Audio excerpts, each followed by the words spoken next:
The hammer struck iron with a rhythmic precision that echoed across the dusty clearing, and Caroline Ashford wiped sweat from her brow as she bent another wheel rim back into shape, her skilled hands moving with the confidence of someone who had done this 1,000 times before. The afternoon sun beat down mercilessly on the outskirts of Sierra Vista, Arizona territory, in the summer of 1878, and Caroline had already repaired 3 wagons that morning alone.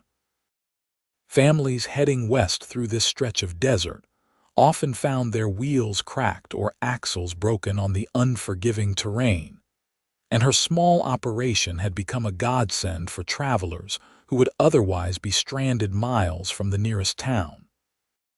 She had learned the trade from her late husband, Thomas, who had been taken from her by fever 2 years prior. At 24, Caroline had found herself alone with a workshop, a small cabin, and the choice between despair and survival. She had chosen survival, and her reputation as a skilled wagon repairer had spread along the trails. Families knew they could count on the young widow with auburn hair and determined green eyes who worked harder than most men twice her size. The sound of approaching hoofbeats made Caroline look up from her work.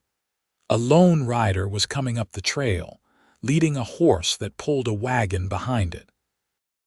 As the figure drew closer, she could make out a tall man in worn leather chaps and a dusty hat, his broad shoulders outlined against the bright sky. The wagon behind him listed badly to one side, clearly in need of repair. Caroline set down her hammer and walked toward the edge of her property, shading her eyes to get a better look. The cowboy dismounted with easy grace, removing his hat to reveal dark hair that curled slightly at the ends and a face weathered by sun and wind. He looked to be in his late 20s, with sharp blue eyes that held a mixture of weariness and determination. "Afternoon, madam," he said, his voice deep and courteous. "Name is Kieran Foster. I heard tell there was someone in these parts who could fix a wagon that looked like it had been through hell and back." Caroline allowed herself a small smile. "You heard right. What happened to yours?" Kieran glanced back at the damaged wagon, his jaw tightening. "Hit a washout about 10 miles back. Axle cracked clean through, and the left rear wheel is more prayer than wood at this point. I have supplies in there that need to make it to a ranch up north, and I am running out of time." "Let me take a look," Caroline said, walking past him to examine the damage. She ran her hands along the broken axle, testing the wheel spokes with practiced fingers. It was bad, but she had seen worse. "I can fix this, but it will take most of the day, maybe into tomorrow morning." Kieran nodded, resignation mixing with relief on his face. "Whatever it takes, I can pay you fair. The price is posted on that board over there," Caroline said, gesturing to a weathered sign near her workshop. "Half now, half when the work is done. You can water your horses at the trough, and there is shade under those cottonwoods if you need to rest." As Kieran led his horses away, Caroline got to work. She had to remove the entire back section of the wagon to access the broken axle, a task that required both strength and precision. The sun climbed higher, then began its descent toward the western horizon, and through it all she worked steadily, occasionally aware of Kieran watching her from where he sat in the shade. Around mid-afternoon, he approached with a canteen. "You have been working for hours without a break. Thought you might need some water." Caroline straightened, feeling the ache in her back from bending over the wagon. She accepted the canteen gratefully, taking a long drink. "Thank you. I am used to it, though. This is what I do, all by yourself?" Kieran asked, genuine curiosity in his voice. "That is impressive. Most wagon rights I have known work with at least one other person." "I did once," Caroline said, and something in her tone made it clear she did not want to elaborate further. Kieran seemed to understand, nodding respectfully. "Well, You are skilled at it. I can see that much. Where did you learn the trade? Caroline handed back the canteen, wiping her hands on her leather apron. My husband taught me. He was the best wagon right in 3 territories. When he passed, I had to decide whether to sell everything and move back east or keep going. I kept going. I am sorry for your loss, Kieran said, and the sincerity in his voice made Caroline look at him more closely. There was an understanding in his eyes, as if he too knew something about loss. It has been 2 years, she said simply. I have made peace with it. They stood in companionable silence for a moment, and then Caroline turned back to her work. But as the afternoon wore on, she found herself increasingly aware of Kieran's presence. He did not hover or offer unwanted advice, but he did help when she needed an extra pair of hands to lift something heavy or hold a piece steady while she hammered. He worked without complaint, following her instructions precisely, and Caroline found herself appreciating his quiet competence. As the sun began to set, painting the desert in shades of orange and gold, Caroline realized she would indeed need to continue the work the next morning. The axle replacement was complete, but the wheel needed more extensive repairs than she had initially thought. I will need to start fresh tomorrow, she told Kieran, wiping grease from her hands. The wheel needs new spokes, and I want to do it right so it does not fail you again down the road. Kieran nodded. I understand. Is there a place in town where I can get a room for the night? Sierra Vista is about 3 miles that way, Caroline said, pointing east. But if you would rather not make the ride in the dark, you are welcome to sleep in the barn. It is clean and there is plenty of hay. I sometimes have travelers stay overnight when repairs take longer than expected. That is kind of you, Kieran said. I think I will take you up on that offer. Caroline showed him to the barn, which was indeed clean and well-maintained. She brought him a blanket and an oil lamp, feeling oddly self-conscious about the domestic gesture. There is a pump outside if you need to wash up.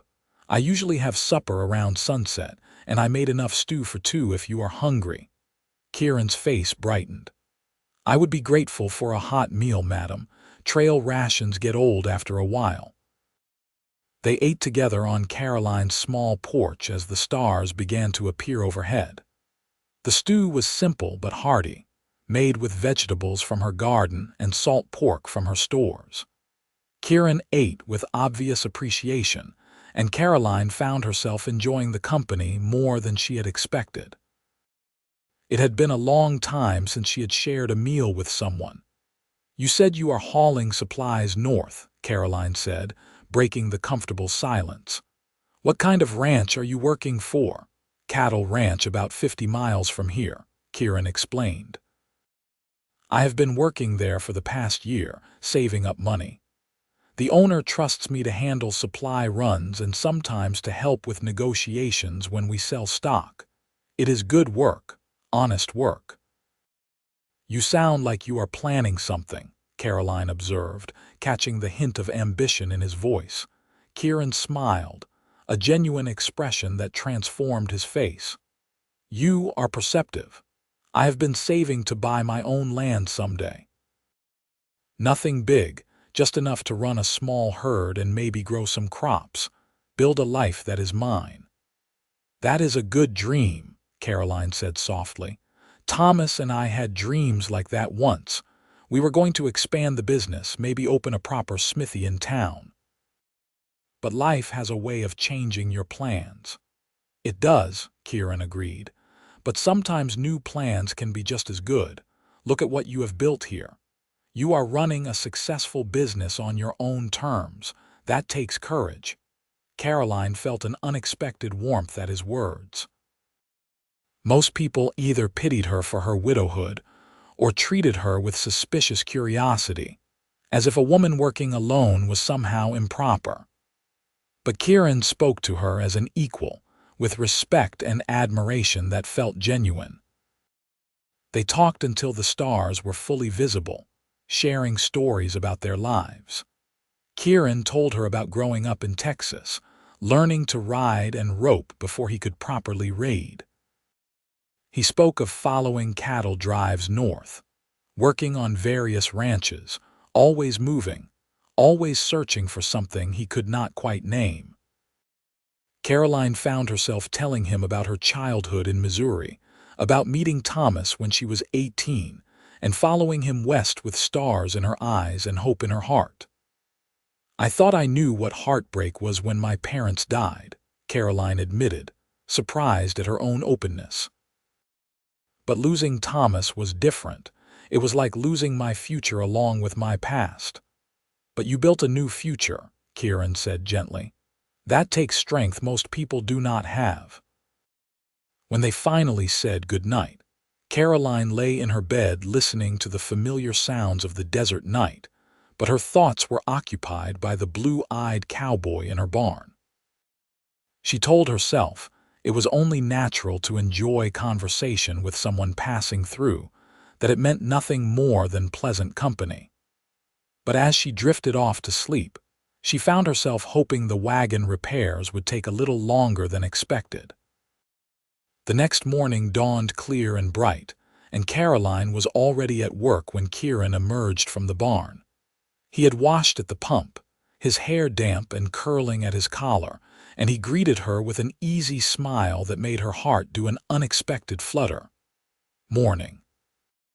I hope I am not too late to help." "You are not obligated to help," Caroline said, though she could not quite hide her pleasure at the offer. "This is my job. I know that, but I have got time and 4 hands work faster than 2.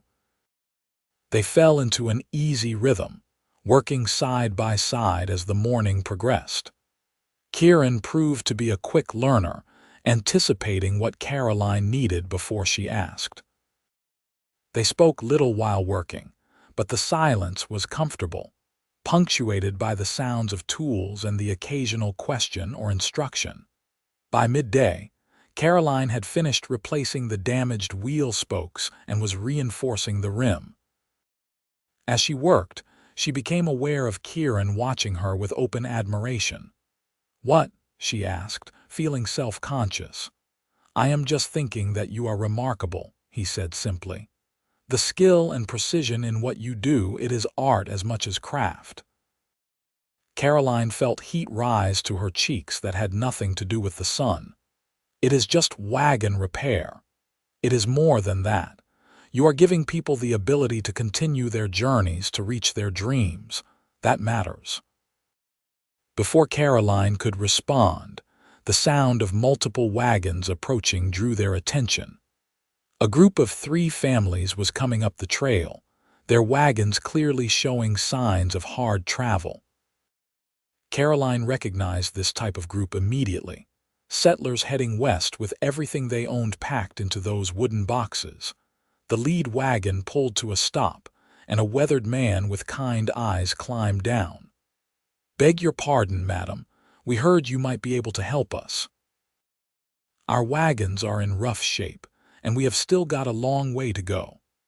Caroline walked over to assess the damage, Kieran following quietly behind. All 3 wagons needed work, some more extensive than others. It would take days to repair them all properly. "I can fix them," Caroline said after her inspection, "but it will take time, 3, maybe 4 days for all of them." The man's face fell. "We were hoping to be through this area sooner. We have children and supplies are running low." "I will work as fast as I can without compromising the quality," Caroline assured him. "The last thing you need is for a repair to fail when you are days from help. And there is good grazing for your animals here, and a creek just over that ridge for fresh water." The families agreed, and soon Caroline's clearing was filled with the sounds of children playing and women setting up temporary camps. Kieran proved invaluable, helping Caroline organize the work and even assisting the families in setting up their campsites. She watched him playing with the children, showing them how to tie proper knots and telling them stories about cattle drives. and something warm unfurled in her chest. That evening, as they sat together after another long day of work, Caroline found herself telling Kieran things she had not spoken of in years. About how lonely the past 2 years had been, about the nights when the silence of her cabin felt suffocating, about the small victories of each day that kept her going. "You ever think about marrying again?" Kieran asked, his voice careful as if treading on delicate ground. Caroline was quiet for a long moment. "I thought I would never want to. Thomas was everything to me, and the idea of trying to replace him felt wrong. But lately, I have been wondering if maybe I am not trying to replace what I had, but rather make room for something new." She looked at Kieran as she said this, and the intensity in his gaze made her breath catch. "Caroline," he said, and it was the first time he had used her given name. "I know I am just a cowboy passing through, and I have no right to say this, but since I arrived here, I have felt something I have not felt in years, maybe ever." "What is that?" Caroline asked, her voice barely above a whisper. "Like I have finally found what I have been searching for." The words hung in the air between them, heavy with possibility and risk. Caroline felt her heart racing, torn between fear and hope. "Kieran, you do not know me. Not really. We have known each other for barely 2 days. I know you are strong and skilled and kinder than you probably realize. I know you face each day with courage even when it would be easier to give up. I know that when you smile, it feels like the sun breaking through clouds." He leaned forward, his expression earnest. "And I know that when I leave here, I am going to spend every mile wishing I had stayed." Caroline felt tears prick her eyes. "I do not know what to say." "You do not have to say anything right now, just think about it. Think about whether maybe you could see a future that includes a cowboy who wants nothing more than to spend his days helping you build wagons and his nights talking with you under the stars." The next 3 days passed in a blur of work and growing connection. Caroline and Kieran repaired the settler family's wagons together, and in the process, they built something between themselves that felt solid and real despite its newness. The settler families noticed, offering knowing smiles and gentle teasing that made Caroline blush and Kieran grin.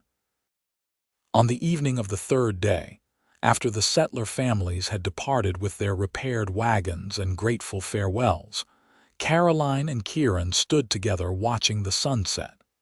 His own wagon had been finished that morning, ready for him to continue his journey north. "I should leave at first light," Kieran said, but there was no conviction in his voice. "Yes, you should," Caroline agreed, equally unconvincing. Kieran turned to face her fully, reaching out to gently cup her cheek. "Or I could stay. I could send word to the ranch, tell them I am not coming back. I have saved enough money to buy some land, maybe the plot next to yours if it is available. I could build a house, start that small ranch I have been dreaming about, and if you were willing, I could court you properly, the way you deserve. Kieran, that is your dream. I cannot ask you to give up your plans. You are not asking. I am choosing. Because I realized something these past few days. All those plans I made, they were always missing something. They felt hollow, like I was building a life without a heart to put in it. But you, Caroline, you make everything feel complete. You make me want to put down roots instead of always moving on." Caroline felt tears streaming down her face. "I am scared. What if it is too soon? What if I am not ready? Then we will take it slow as you need." "I am not going anywhere." Kieran's thumb gently wiped away her tears. "I am asking you to fix my wagon and keep my heart, Caroline. I am yours if you will have me." The words broke through the last of Caroline's defenses.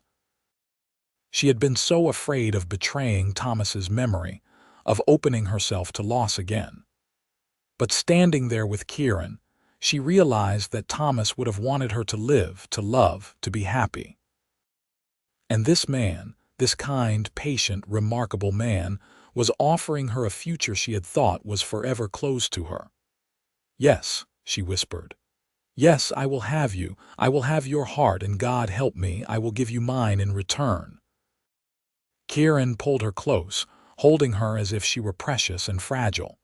When he finally kissed her, it was gentle and sweet, full of promise and possibility. Caroline kissed him back, feeling years of loneliness and grief finally begin to lift. True to his word, Kieran sent a message to the ranch the next morning, explaining his situation and giving his notice. The ranch owner, while disappointed to lose a good worker, sent back his understanding and best wishes along with the wages owed.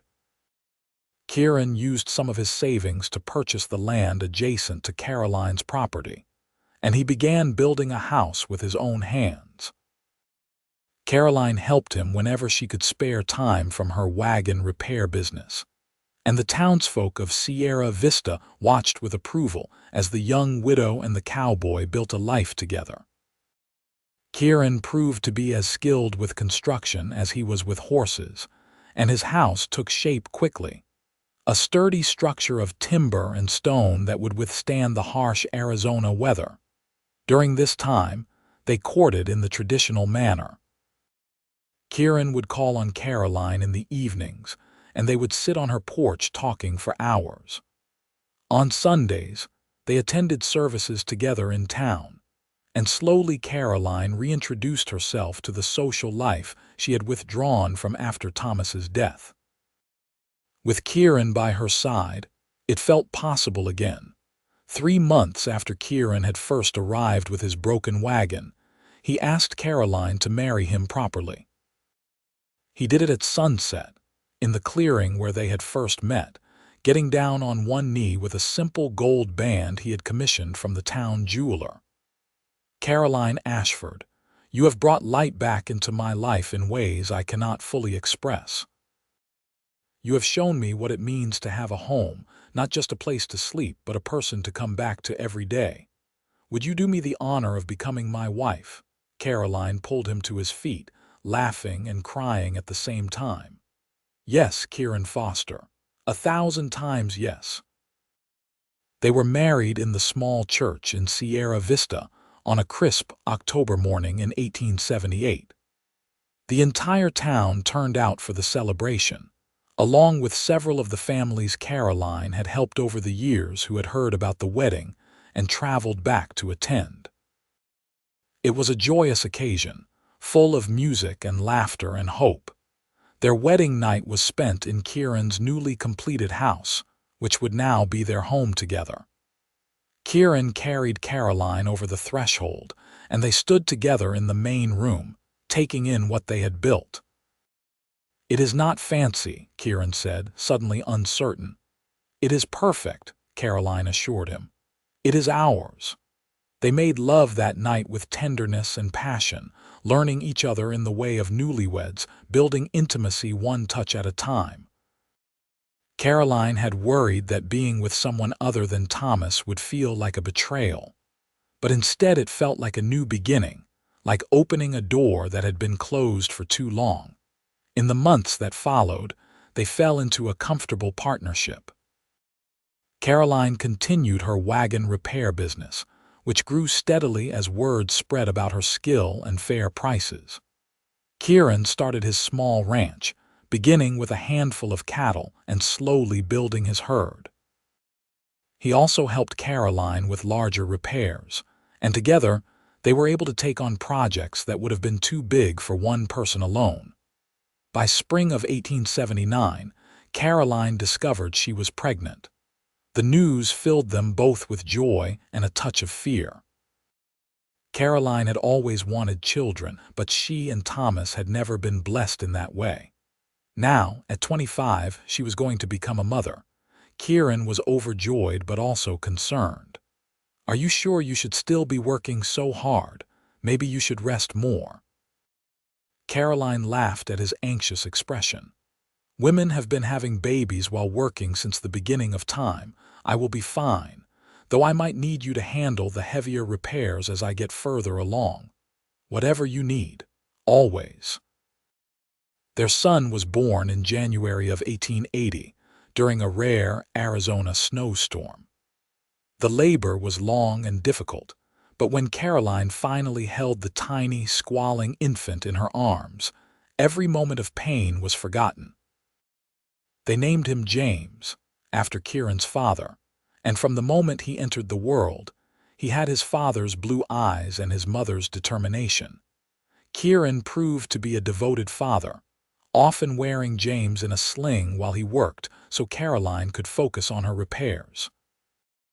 The sight of the tall cowboy with a baby strapped to his chest became a familiar and beloved one in their small corner of Arizona. As James grew from infant to toddler, Caroline and Kieran's business partnership flourished. They built a reputation for quality work and fair dealing that brought customers from miles around. Kieran expanded his cattle operation, and Caroline began teaching some of the local women basic wagon repair skills, believing that everyone should know how to fix what they depended on. In 1882, Caroline gave birth again, this time to a daughter they named Sarah. She had Thomas's auburn hair and Kieran's easy smile, and she completed their family in a way that felt absolutely right. James, now 2 years old, was fascinated by his baby sister, always wanting to help care for her. Life was not without its challenges. There were droughts that made water scarce and winters that were harder than expected. There were times when money was tight and work was slow. But through it all, Caroline and Kieran faced each obstacle together, their love and partnership only growing stronger. One evening in the summer of 1883, after the children were asleep, Caroline and Kieran sat on their porch watching the stars. It had been 5 years since Kieran had first ridden into her life with a broken wagon. "You ever regret it?" Caroline asked quietly. "Giving up your plans to work on that ranch up north?" Kieran pulled her closer, pressing a kiss to her temple. "Not for a single second. That was not really a dream, it was just an idea of what I thought I should want. This, right here, is what I actually wanted all along. I just did not know it until I met you." "I love you," Caroline said simply. "I do not think I say it enough, but I do. You brought me back to life when I thought I would just exist in shadows forever. You did the same for me.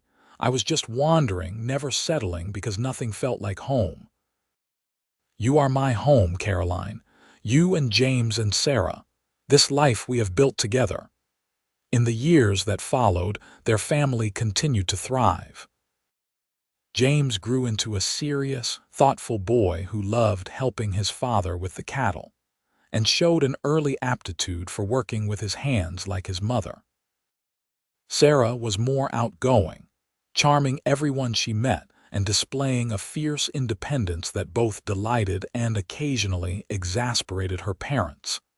Caroline's wagon repair business became one of the most successful in the territory. She hired 2 young men as apprentices, teaching them the trade the way Thomas had taught her. She took pride in knowing that she was passing on skills that would help others, creating a legacy beyond just her own family. Kieran's ranch grew steadily. He was careful and strategic, never overextending, always planning for drought or hard times.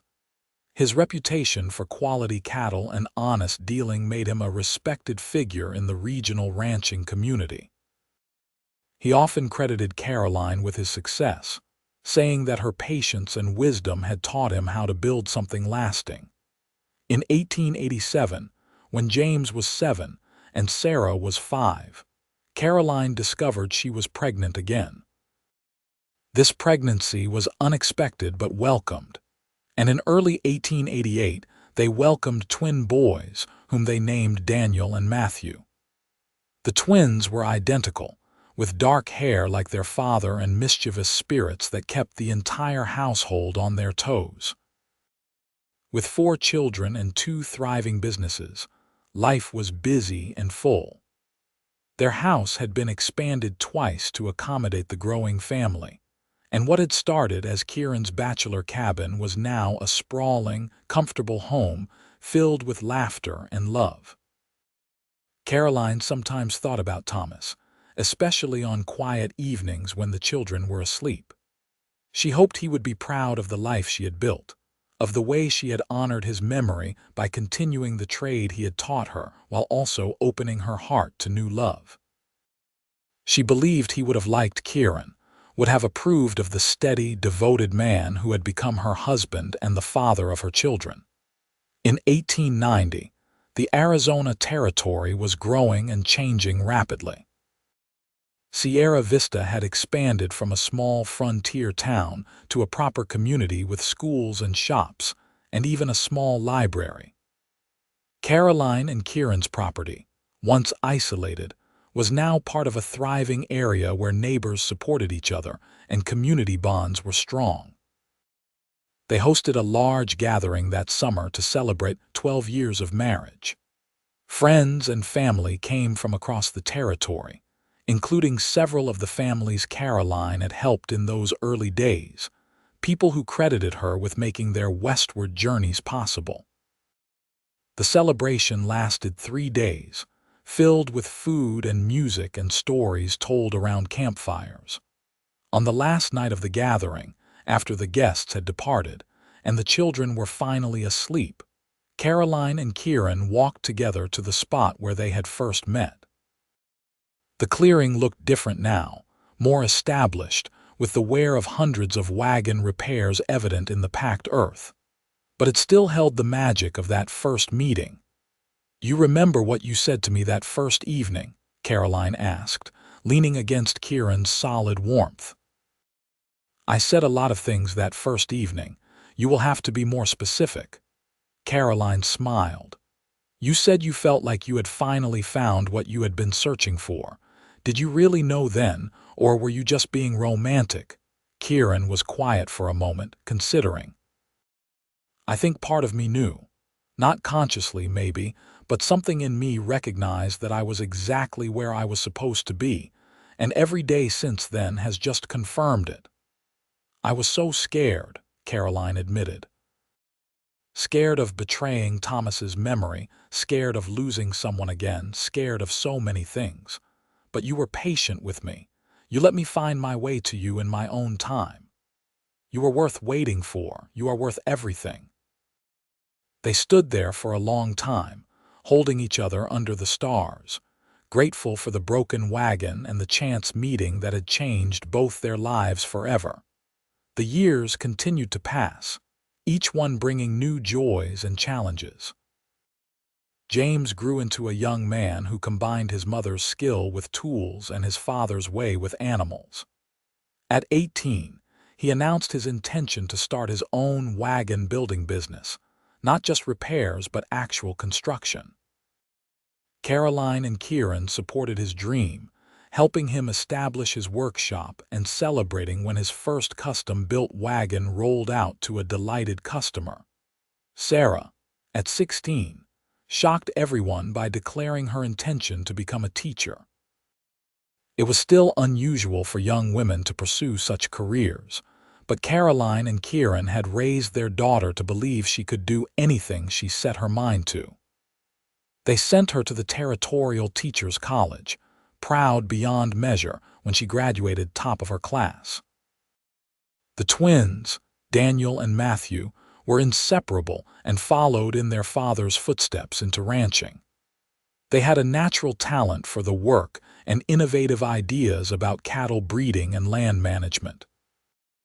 By their late teens, they were running much of the day-to-day operations of the ranch, allowing Kieran to step back slightly and enjoy more time with Caroline. In 1898, 20 years after that fateful meeting, Caroline and Kieran sat together on their porch as they had done countless times before. They were both in their mid-40s now, their faces lined by sun and time, but their love as strong as ever. "We have grandchildren coming," Caroline said, a note of wonder in her voice. James had recently married a sweet young woman named Elizabeth, and they had just announced they were expecting. "We are getting old," Kieran said, but he was grinning. "We are getting blessed," Caroline corrected. "Every day we are getting more blessed." She thought about the young widow she had been, hammering alone in the dust, building walls around her heart to protect it from more pain. She thought about the cowboy who had ridden into her life with a broken wagon and a searching heart. Neither of them could have imagined then what they would build together, the life and love and family that would grow from that chance meeting. "You know what I am most grateful for?" Caroline asked. "What?" "That your wagon broke, that you came here instead of anywhere else, that you saw something in me worth staying for." Kieran took her hand, his thumb tracing familiar patterns on her skin. "I saw everything worth staying for. I saw my whole future in your eyes, and I have never regretted one single day of choosing this life with you." James and Elizabeth's son, Thomas, named after Caroline's first husband in a gesture that moved her to tears, was born in early 1899. Caroline held her grandson and felt the circle of life complete itself in the most beautiful way. She told him stories about the grandfather he was named after, about the skills and kindness that man had possessed, ensuring that Thomas's memory would live on through the generations. Sarah came home from her teaching position in Tucson for the summer, bringing with her a young surveyor named David, whom she clearly adored. Caroline and Kieran gave their blessing when David asked permission to marry Sarah, and another wedding was planned for the following spring. The twins remained unmarried, claiming they were too busy building the ranch to worry about romance. But Caroline suspected it was more that they had not yet met anyone who could keep up with their energy and ambition. She was content to wait, knowing the right people would come along in their own time. In 1900, as the new century dawned, Caroline and Kieran expanded their property one final time. They built a large community building near their original clearing, a place where traveling families could stay free of charge while getting their wagons repaired. It was their way of giving back, of ensuring that others would receive the same help and hope that had brought them together. The building included a kitchen, sleeping quarters, and a large common room where people could gather. Caroline ran it with the help of several local women, and it quickly became a beloved institution in the area. Families would arrive desperate and leave renewed, not just with repaired wagons but with full stomachs and restored spirits. Kieran donated cattle regularly to supply the kitchen, and James provided wagons at cost for families who needed new ones rather than repairs. Sarah started a small school for the children of traveling families, giving them education even while on the move. The twins organized work exchanges, allowing men to help with ranch work in exchange for supplies for their families. The Foster family, as they were known, became legendary in their corner of Arizona. People spoke of Caroline's skill and generosity, of Kieran's kindness and integrity, of the children who had grown up embodying their parents' values. The small operation that had started with a widow and her hammer had grown into something that touched countless lives. In 1905, when Caroline turned 50 and Kieran was 52, they decided to take a trip. It was something they had never done, always too busy with work and family. But with their children grown and capable, they finally had the time. They traveled to San Francisco, taking the train through landscapes both familiar and new. The city amazed them with its size and energy, so different from their desert home. They walked along the harbor, ate at restaurants, attended a theater performance. But after 2 weeks, they were both ready to return home. As beautiful and exciting as San Francisco was, it was not where their hearts resided. "I miss the silence," Caroline said as they rode back from the train station in Sierra Vista. "The way you can hear every sound in the desert, the space to breathe and think. "I missed our porch," Kieran admitted. "Our stars, our life." They arrived home to find all 4 children there waiting for them, along with Elizabeth and little Thomas, who was now 6 years old and excited to see his grandparents. Sarah had brought David, and the twins had prepared a feast. The house was full of noise and love, and Caroline thought her heart might burst from happiness. That night, after everyone had gone to their respective homes, Caroline and Kieran lay in their bed, tired but content. "We have had a good life, have we not?" Caroline asked. "The best life," Kieran confirmed. "Better than anything I could have imagined that day I rode in here with a broken wagon." "Fix my wagon and keep my heart," Caroline murmured, remembering. "That is what you asked me to do. And you did. You fixed so much more than my wagon, Caroline. You fixed me. You made me whole. We made each other whole. That is what love does, I think. It does not complete us, we were already complete, but it makes us better, stronger, more than we were alone." They fell asleep holding each other as they had for 27 years, as they would for all the years to come. The years after 1905 brought their share of changes and challenges. Arizona achieved statehood in 1912, and Caroline and Kieran joined the celebrations in Phoenix, proud to see their territory become a full member of the Union. The world was modernizing rapidly, with automobiles beginning to appear on roads that had once known only horses and wagons. Caroline's wagon repair business evolved with the times. She began learning to work on the new motorized vehicles, applying her mechanical knowledge to engines and axles of a different kind. At 57, she proved that it was never too late to learn new skills. James worked alongside her, and together they made the business relevant for a new generation. Kieran's ranch continued to thrive. The twins had taken over most of the operations, implementing modern ranching techniques while maintaining their father's commitment to ethical treatment of animals and land.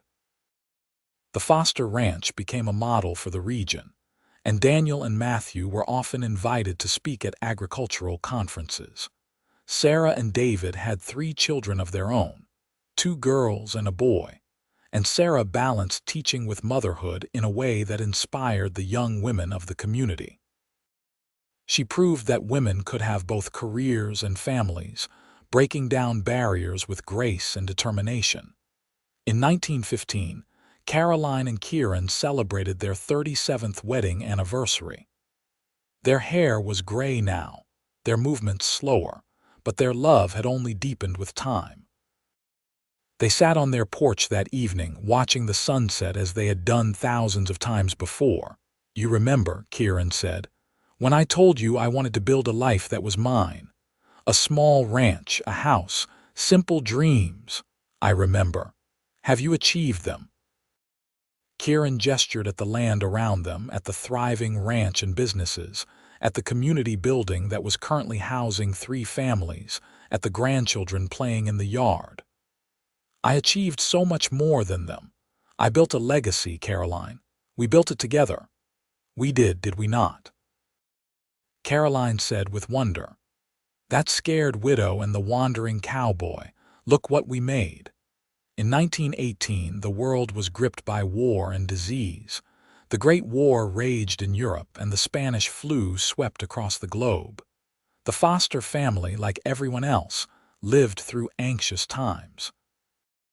They lost friends and neighbors to the flu, and they worried about the young men from their community who had gone to fight overseas. But through it all, they maintained their work. The community building became even more important as a place of shelter and healing. Caroline and Sarah organized nursing efforts, caring for the sick with what remedies they had. Kieran and the twins provided food to families who were struggling. James kept wagons and vehicles running so doctors could reach patients. The Foster family's generosity and leadership during those dark times only deepened the community's love and respect for them. When the war finally ended and the flu pandemic subsided, people spoke of how the Fosters had been a light during the darkness, embodying the best of what humanity could be. In 1920, Caroline and Kieran became great-grandparents when James and Elizabeth's son Thomas and his wife had a daughter. Holding the tiny infant, Caroline felt the weight and wonder of generations. She thought about how this child would grow up in a world so different from the one she had known, with automobiles and electricity and opportunities that had not existed when Caroline was young. "Tell her stories," Caroline said to Thomas, handing back the baby. "Tell her about where she comes from, about the people who built this life she is inheriting. Make sure she knows that hard work and kindness matter more than anything else." "I will, grandmother, I promise." As the 1920s progressed, Caroline gradually stepped back from the daily operations of the repair business, though she still supervised and taught. At 68, her hands were not as steady as they once were, but her mind was sharp and her knowledge invaluable. She focused more on teaching, writing down everything she knew about wagon and vehicle repair so future generations would have access to her expertise. Kieran, at 70, finally retired from active ranch work. He spent his days riding the property on his old horse, checking on things but leaving the real work to his sons. He was content, satisfied with what he had built and proud of the men his sons had become. They spent more time together than ever, enjoying the luxury of days without pressing obligations. They would sit on their porch for hours, sometimes talking, sometimes just being together in comfortable silence. They took walks through the desert they both loved, pointing out changes and remembering how things used to be. In 1925, Sierra Vista held a celebration in honor of Caroline and Kieran's 47th wedding anniversary and their contributions to the community. The entire town turned out, along with people from across the region. There were speeches and presentations, stories told about the countless lives they had touched. The mayor presented them with a plaque that read, "To Caroline and Kieran Foster, whose love for each other inspired love in all who knew them, whose work built not just wagons but community, whose lives exemplify the best of the American West." Caroline cried during the ceremony, overwhelmed by the outpouring of love and gratitude.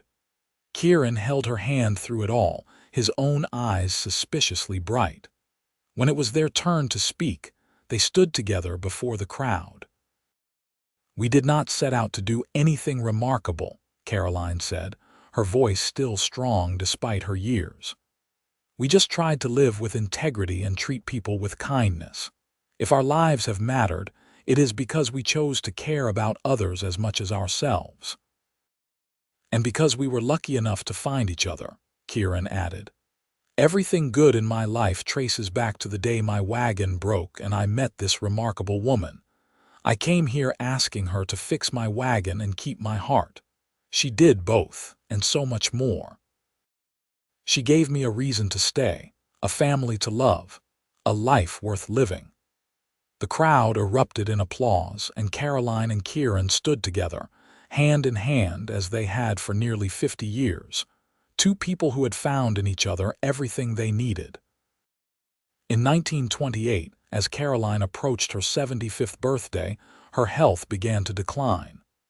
Nothing specific, just the gradual wearing down that comes with age. She tired more easily, needed more rest. Kieran, now 75 himself, attended to her with the same devotion he had shown throughout their marriage.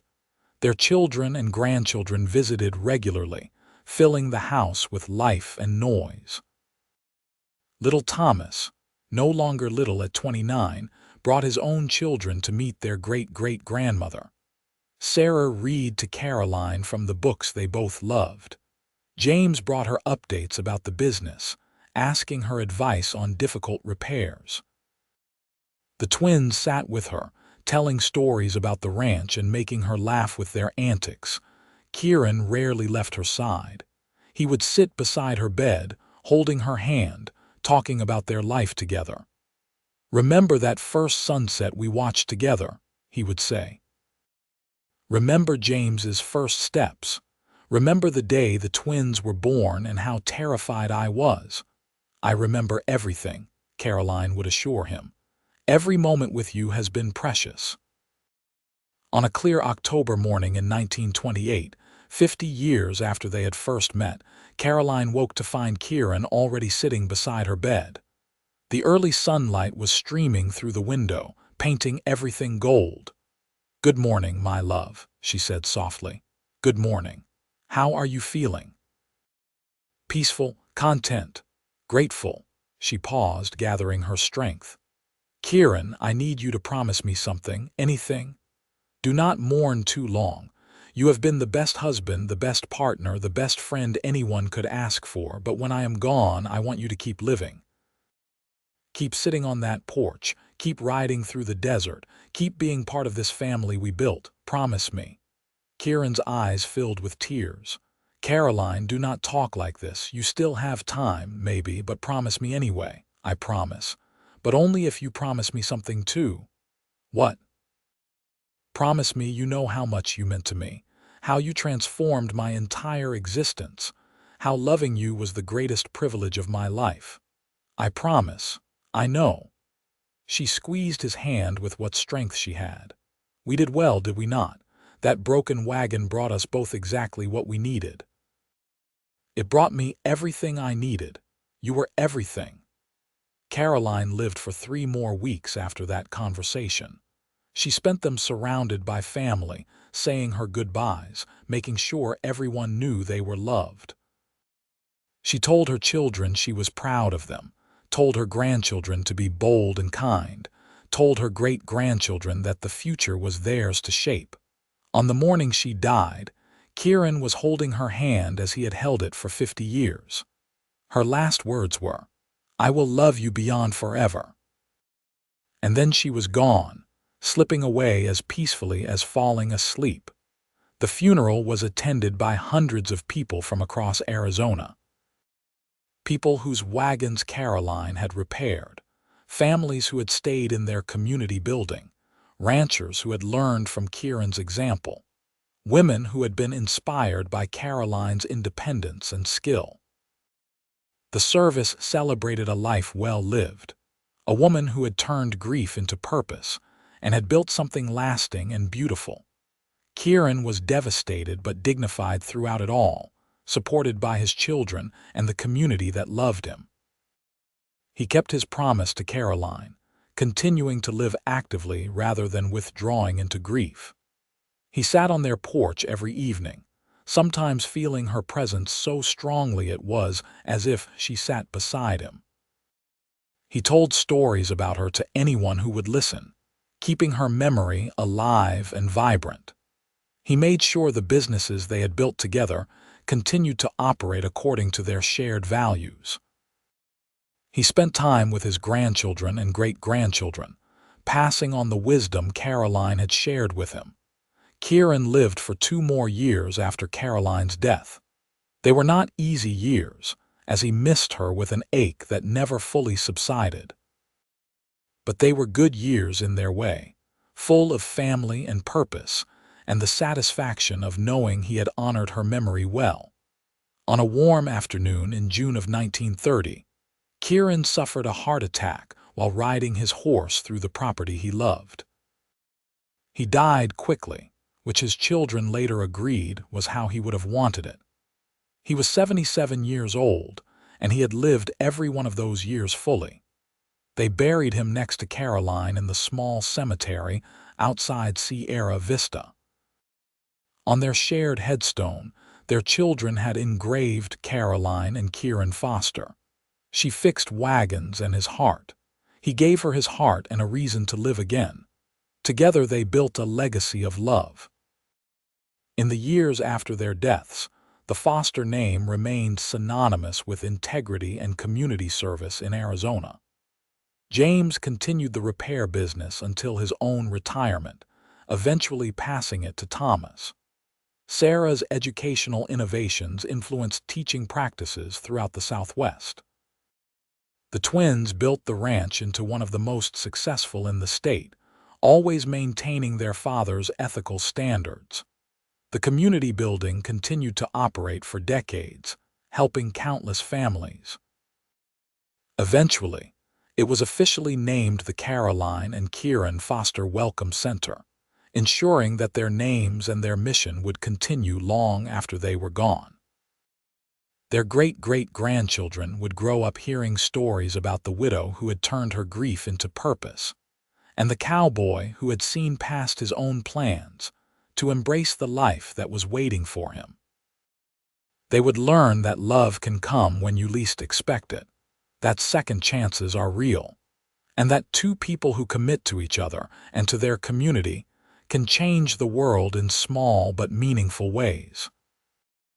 The old clearing where Caroline had first hammered that wagon wheel, where Kieran had first approached her with his broken wagon and hopeful heart, remained a special place for the family. They would gather there for celebrations and remembrances, telling the story of how it all began. And if the evening light hit just right, if you listened carefully to the desert wind, you might almost hear the sound of a hammer striking iron, the echo of laughter, and the whisper of a love story that had transformed two lives and touched countless others. Caroline and Kieran's story became local legend, told to children as an example of how love can heal, how courage can transform, how two people with open hearts can build something that outlasts their own lives.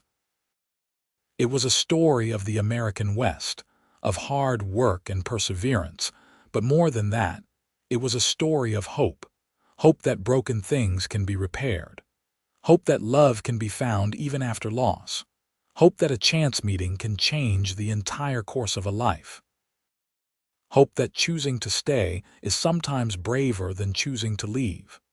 Their descendants spread across Arizona and beyond, but they all carried the legacy of Caroline and Kieran with them. They knew that they came from people who had faced hardship with grace, who had loved deeply and generously, who had believed that how you treat others matters more than what you accumulate. The business Caroline had started with just her skills and determination grew and evolved through the generations, always adapting but never losing sight of its core mission to help people continue their journeys. The ranch Kieran had built continued to thrive, a testament to his vision and his son's dedication. But perhaps the greatest legacy Caroline and Kieran left was simply the story of their love.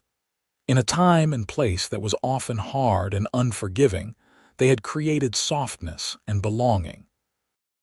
They had proven that it is never too late to start again, that healing is possible, that love is worth the risk of loss. Young people in Sierra Vista would visit their graves, especially those who were struggling with their own losses or fears about the future. They would stand before that shared headstone and draw strength from knowing that Caroline had been widowed at 22 and had thought her life was over, but had found the courage to love again. That Kieran had been wandering and lost before he found purpose and home. The story reminded people that we do not always recognize the most important moments of our lives when they are happening.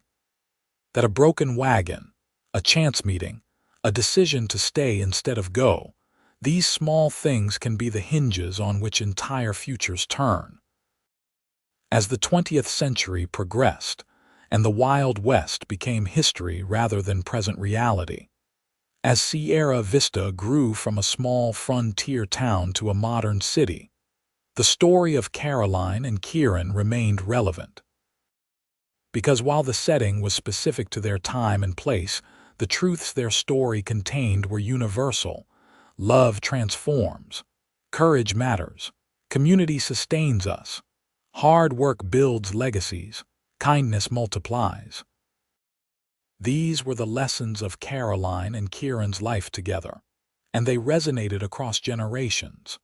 The porch, where they had sat together for thousands of evenings, talking and dreaming and planning, was preserved by their descendants. It became a tradition for newly married couples in the family to spend an evening sitting on that porch, connecting with the legacy of love that had started there. The grandchildren who had known Caroline and Kieran personally would tell the younger generations about the way their grandparents had looked at each other, even after decades of marriage, about how Kieran's face would light up when Caroline entered a room, about how Caroline's voice would soften when she spoke his name, about how they moved together with the ease of two people who knew each other completely and loved without reservation. These stories kept Caroline and Kieran alive in memory, but they also served a greater purpose.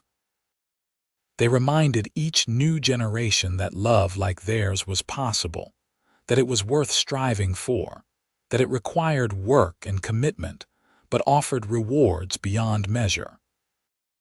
The Foster family archive, carefully maintained by Sarah during her lifetime and passed to her descendants, contained letters Caroline and Kieran had written to each other during the rare times they were separated, journals they had kept, photographs that captured moments of their life together. These primary sources allowed future generations to know their ancestors not just as legendary figures, but as real people who had struggled and triumphed, who had faced fears and found joy. In one letter, Kieran had written to Caroline when he had traveled to Phoenix on business shortly after their marriage. He had written, "I find that I cannot travel even this short distance from you without feeling like part of me has been left behind. You are not just my wife, but my anchor, my compass, my home. Every mile away from you is a mile I am diminished." Caroline's response had been equally eloquent. "Come home quickly, my love. The work continues and life goes on, but everything is muted without you here. You have become so essential to me that I sometimes wonder how I existed before you arrived. I suppose I survived, but I did not truly live until I loved you." These letters, written with genuine feeling and preserved through luck and love, became treasures to their descendants. They proved that the passionate love of the early days had been real, had been profound, had been the foundation for everything that came after. In Caroline's journal from 1890, 12 years into their marriage and in the midst of raising 4 young children, she had written, "There are days when I am so tired I can barely stand, when the work seems endless and the needs of the children overwhelming.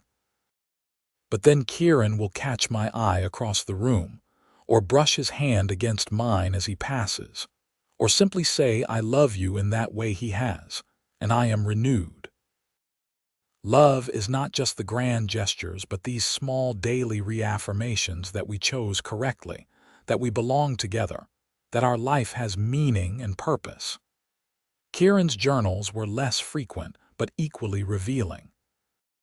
In an entry from 1895, he had written, "Watched Caroline teaching James the finer points of wheel construction today. The patience she shows, the skill in her hands, the way she builds confidence in our son while teaching him excellence. I fall in love with her again every day.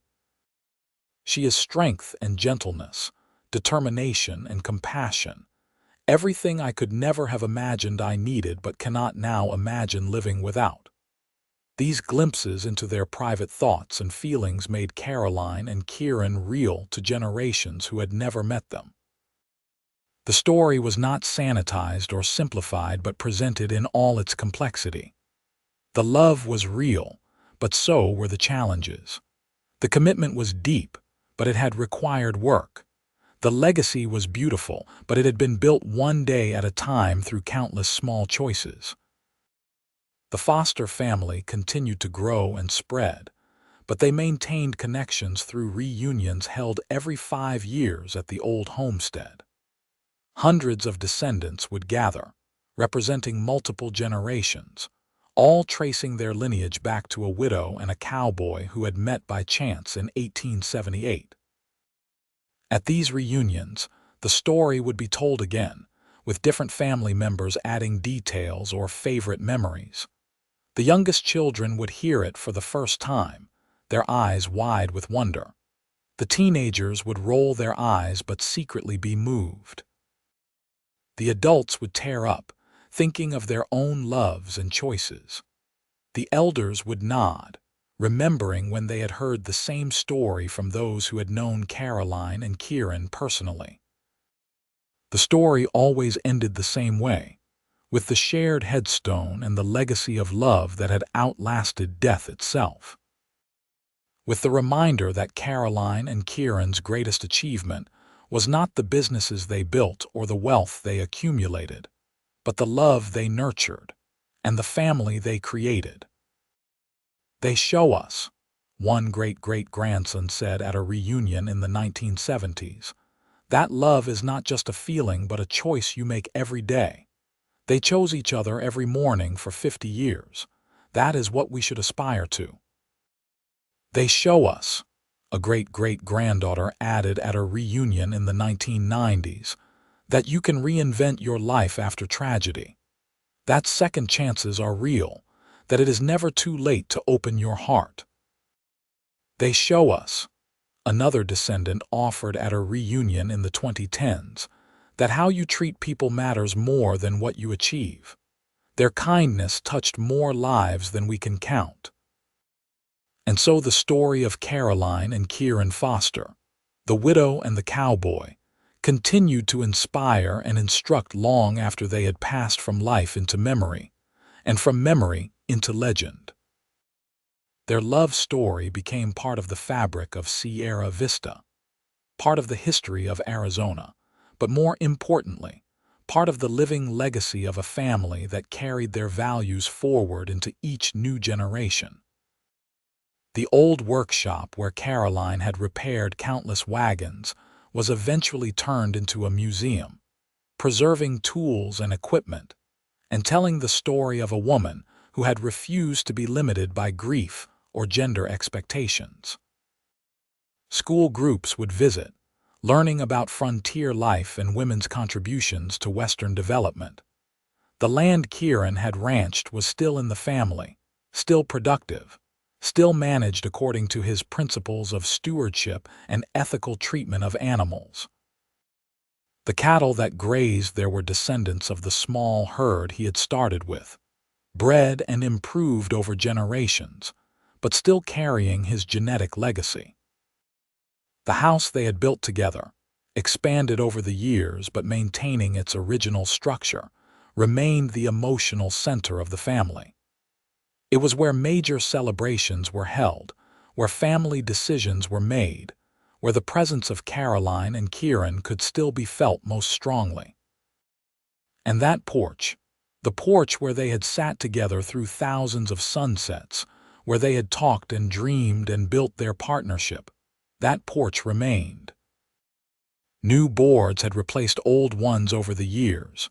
The roof had been repaired and rebuilt, but it was still fundamentally the same space where two people had fallen in love and stayed in love for 50 years.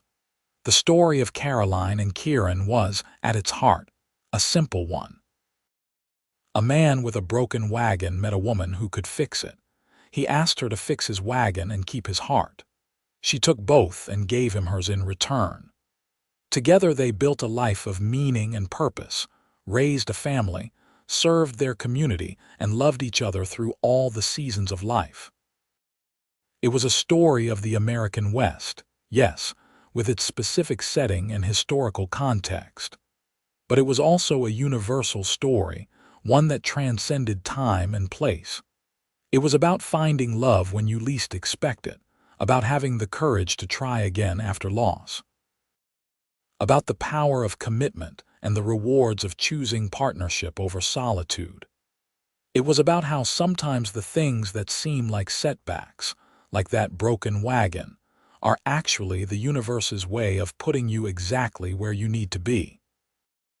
It was about how love is not just romance but also friendship, partnership, respect, and daily choice. It was about how two people who commit to each other and to something larger than themselves can create ripples that spread far beyond their own lives. In the end, Caroline and Kieran's story was about hope. Hope that broken hearts can heal. Hope that new beginnings are possible. Hope that love, when nurtured with care and commitment, can grow into something that outlasts death itself and blesses generations yet unborn. Their story reminds us that our lives matter, that our choices have consequences beyond ourselves, that love is always worth the risk, and that sometimes the best things come from the worst circumstances. A broken wagon brought Kieran Foster to Caroline Ashford's clearing in the Arizona desert in 1878. But what seemed like bad luck was actually the beginning of a love story that would echo through the generations, inspiring and uplifting all who heard it. They fixed wagons and hearts. They built businesses and family. They faced hardship and celebrated joy. They loved deeply and lived fully. And when their time on earth was done, they left behind a legacy that proved love is the most powerful force we have, capable of transforming not just two lives but countless others who witness its power and possibility. That is the story of Caroline and Kieran Foster. That is the legacy they left. That is the hope they offer to all who hear their tale and dare to believe that love like theirs is possible, that second chances are real, and that it is never too late to open your heart to the extraordinary possibilities that await when you have the courage to stay instead of riding on.